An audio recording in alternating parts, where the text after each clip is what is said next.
Up now we've got quarterback Trevor Lawrence. John, I'll turn it over to you. Thank you for joining us this morning or this afternoon, Trevor. It's morning for me here in New Orleans. We're going to jump right into questions. I'll introduce the media members by name and media outlet. We're going to start with Paul Meyerberg from USA Today. Sorry. Good afternoon, Trevor.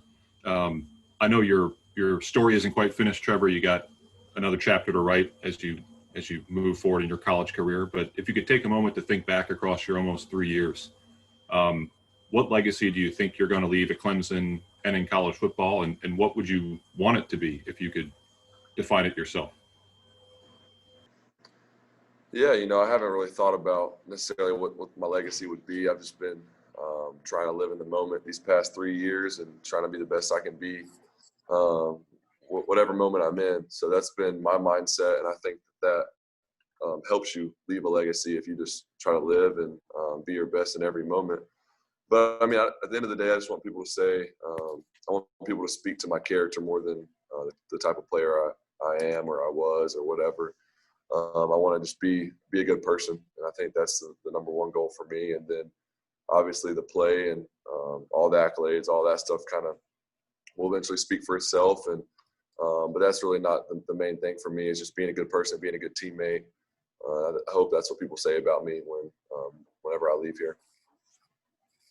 All right, next question, Stephen Means from cleveland.com. Hey, Trevor, just going back to your recruiting days, when I know the stars and stuff probably don't matter at this point, but when you're going through the recruiting process and you're a guy as highly rated as yourself, and when quarterback recruiting is so different and you have to care about who's in the room, do you have to worry about that element of it as much as maybe some other guys would? Is what type of caliber players are going to be in that room with you when you're trying to win a job? I mean, that was something for me, was kind of a secondary thought. I think that has to be a small part of everyone's process on where they go to school. Just you got to have the opportunity to be able to play.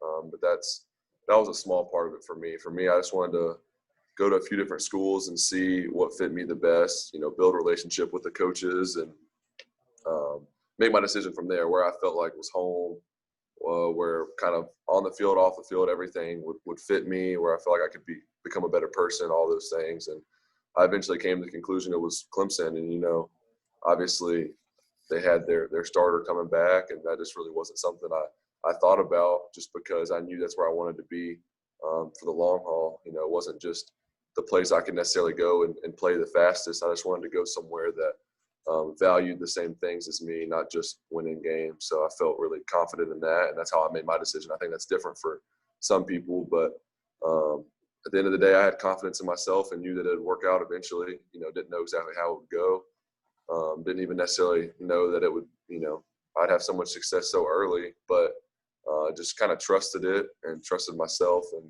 my decision and stuck with it. With quick follow-up on that, were you shocked at how much turnover the room had between your first couple of years here?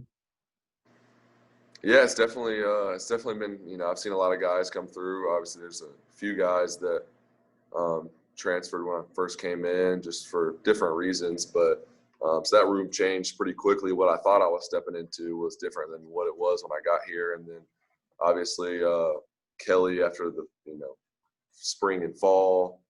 And then after that, it was Chase went to Duke now, and that's one of my best friends, and we're still super close. So it's changed a lot. Now we got DJ and Tyson and Hunter Helms and all those guys in there. Patrick McClure, who was in there now, medically can't play, so he's helping coach now. So it's just there's been a lot of change, but we all have a great relationship. We've made it work regardless of who was in there, but definitely seen a lot of turnover, and it's been good for me to just get to know a lot of different people and just try to be a good teammate the best way I can. Next will be Josh Needleman from the Charleston Post and Courier. Hey, Trevor. I know you said a minute ago you try not to consider your legacy as you try to live in the moment day by day, but is it cool to think about the We Want to Play movement back in the summer, you playing a big role in that, and it might have influenced public opinion to the point where the season, did go on and has almost gotten to the finish line like we are now? Yeah, I mean, it's cool to be a part of something like that. I mean, it wasn't just me. It's kind of my name gets thrown on the headline, the label of everything, but definitely wasn't just me. You know, I probably didn't even do most of the work. So, but it's cool to be a part of that, and I think we'll look back on that as a pretty cool moment and kind of a turning point. And honestly, I think it gave a lot of people some opportunities, which was kind of the goal. This game means a lot to a lot of people, and I think that playing this year helped a lot of people a lot. I mean, you think about one of our receivers, Cornell Powell, fifth-year senior, hadn't played a ton up until this point, and this was kind of his year that he had a really good spring and fall camp, and this was kind of, you know, he's expecting this to be his year to really prove himself. And without a season, I mean, he's in a whole different situation. He just got invited to the Senior Bowl.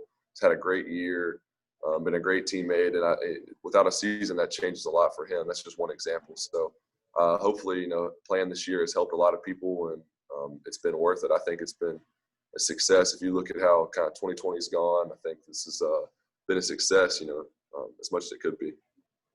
We'll go to Scott Rabelais from the New Orleans Advocate. Trevor, you've had so much success, obviously, in your college career, but a lot of athletes say they remember the times they didn't succeed more than the success. You being 34-1 as a starter, how much does the and one stick in your mind, especially considering the magnitude of that game in New Orleans last year? Yeah, I mean, what could have been, it would have been cool to have the opportunity to obviously not lose a game in college, but I think some things are necessary for you to grow. You got to face a little bit of adversity, and sometimes you can't really – you're a little bit blinded by success if you don't have any hiccups along the way, if you will. So I think for us and for me personally, it was good for us to not win that game in a lot of ways. Obviously, you want to win a national championship, and it's definitely kind of devastating in the moment. But after that, I mean, I think we've gotten a lot better. I learned a lot about myself. There's a lot of things I needed to work on to be a better player. And that just, you know, I think leading in times when things are harder, when you lose a game, is definitely harder than when you're winning. So teaching me a little bit on how to lead better, just all those things, I think we kind of needed that. And at the end of the day, you just don't want to take winning for granted. We win a lot around here, and it's easy to kind of forget how hard it is to win when you win so much. So I think it taught us a lot, and I think we took that next step as a program and as a team because of that. Obviously, you don't really choose that going forward, but sometimes it can be better for you. Next is Trevor Groves from cutigers.com. Hey, Trev. You've been competing against Justin Fields going all the way back to high school, elite quarterback camps, what have you. And, of course, the game last year. Is it kind of neat to keep this kind of rivalry going that you have with him head-to-head? Yeah, I mean, it's cool. I said before, it's just a small world. You know, he's from right down the road from me, probably 20, 30 minutes. And just to be playing each other for the second time.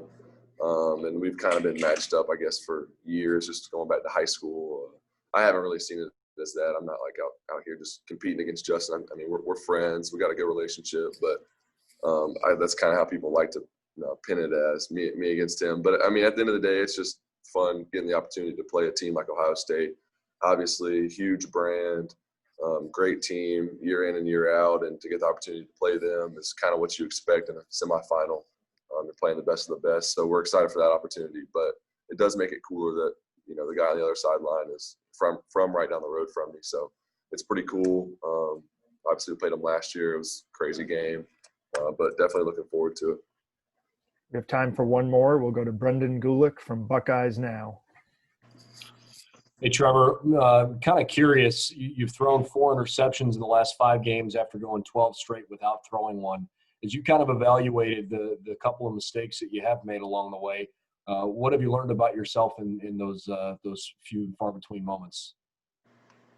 Yeah, I mean, just that's part of every week. The process is evaluating the game, and regardless of how well I play, there's always something that I can get better at or something that I missed or whatever it may be. So that's the thing I love about Coach Streeter, quarterback coach. He's pretty hard on me, but in a good way. You know, he wants me to be my best, and he's not going to let anything slide. So he holds me accountable, and then also me. You know, I expect a lot from myself, so I go in there, and those are the main things I'm looking at, what I can get better at. Obviously, the good stuff is kind of expected to a certain degree, but just looking at what I can get better at. Then obviously had a few turnovers this year, and definitely have made an improvement from last year. And that was one of my main goals, but just realizing that nobody's perfect. It's going to happen, and just to play my game, to play comfortably, there's going to be a few turnovers. It's just part of the position. So just staying confident, not letting that get in my head, and just keep playing my game and not really changing, but learning for sure from some of those